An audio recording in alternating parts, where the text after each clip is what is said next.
To share your broadband internet connection across all your home computers, you'll first need to have your router set up. This is often a tricky task, but don't fear, we're here to help. First off, let's make sure you have all the right gear. You'll need the following items: one PC that is your main computer, one modem. This is the device typically given to you by your internet service provider and is typically connected via phone cord or a coaxial cable to the wall. One D-Link router. This is what enables you to share your internet connection. You might need to screw in your antennas. Please do that first. And two Ethernet cables. Typically one is already connected from your modem to your computer, and the other has come in the box with your router. The next thing you'll need to do is unplug the power to your cable or DSL modem, and make sure your router is unplugged as well. To do this, simply remove the power plug from the modem. Then pull the existing Ethernet cable out from your modem and plug it into port number 1 of the blue LAN ports on the back of your router. You should leave the other end of the Ethernet cord plugged into the back of your computer. Next, take your second Ethernet cable that came with your router and plug one end into any available port on your modem. Connect the other end of this Ethernet cable into the ports labeled Internet on your D-Link router. Now you can reconnect the power supply to your cable or DSL modem. You should wait at least 30 seconds for the modem to start up before continuing. Now connect power to your D-Link router. Now wait 60 seconds for the router to power up. After you have waited 60 seconds, you can check if the router has been set up correctly by launching an internet browser and seeing if you can get to a website on the internet. If you can't, review this video again to see if you missed any steps and to ensure all your cords are plugged into the correct ports. Also, another suggestion is to unplug your modem for at least 10 minutes, then try running through this video again. If you can reach a website, congratulations! You have set up your router. Using more Ethernet cables, you can plug other computers into available ports on your router to share your broadband internet connection. Now that your router is set up, there are many things you can do, like share your printer with all of the other computers in your home, or share files between your computers. The simplest way to do all of this and more is to download Network Magic onto all your PCs. The basic version is free and available from networkmagic.com. Network Magic helps you get connected, stay connected, and be protected.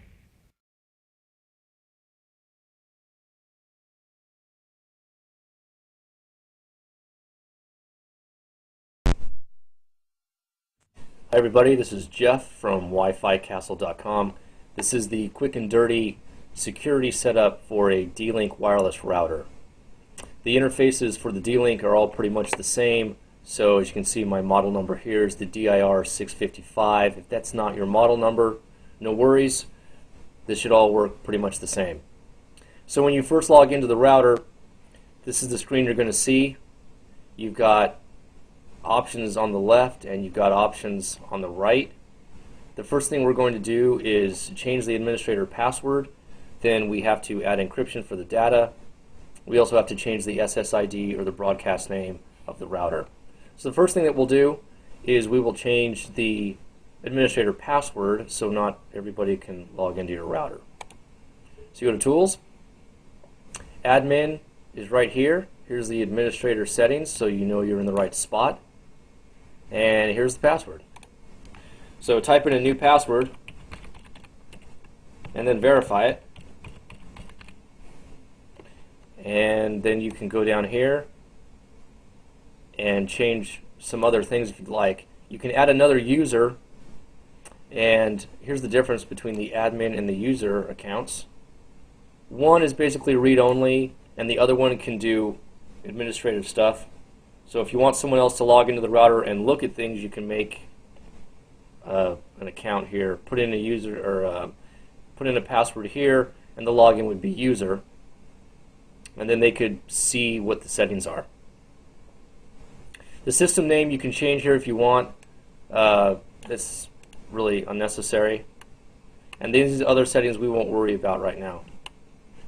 So once you hit Save Settings to the administrator password change, the router is going to reboot and you'll have to log in with the new admin password that you just made. Once you log in, you're going to end up at the same page as you were before, which is right here. And now we're going to go to wireless settings on the left side. You've got a wireless network setup wizard here if you want to have the D-Link set things up on its own. We know what we're doing, so we're going to go manual right here. So you click manual, and your wireless network settings are right smack in front of your face. Enable wireless, of course, has to be checked. If not, the router won't work as a wireless router. Here's where you change the wireless network name,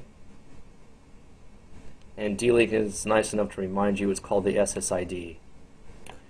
All this is the name of the network that wireless network cards will see when they tell you that there are wireless networks available in your vicinity, as I'm sure you've all seen before.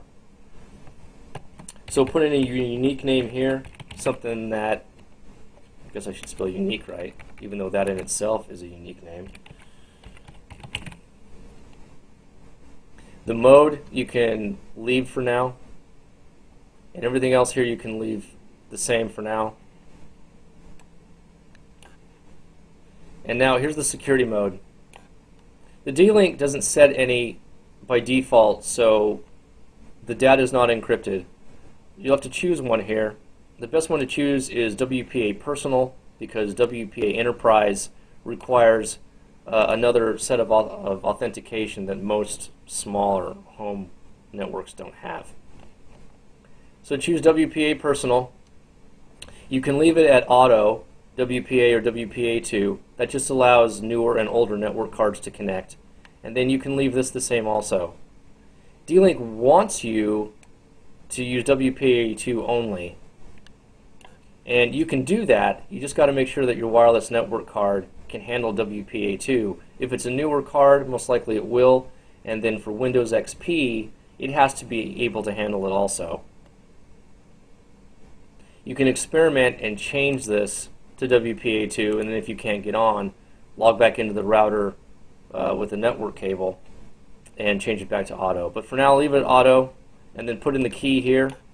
This has to be unique. It's like a password, so make it at least 8 characters and use numbers, letters, capitals.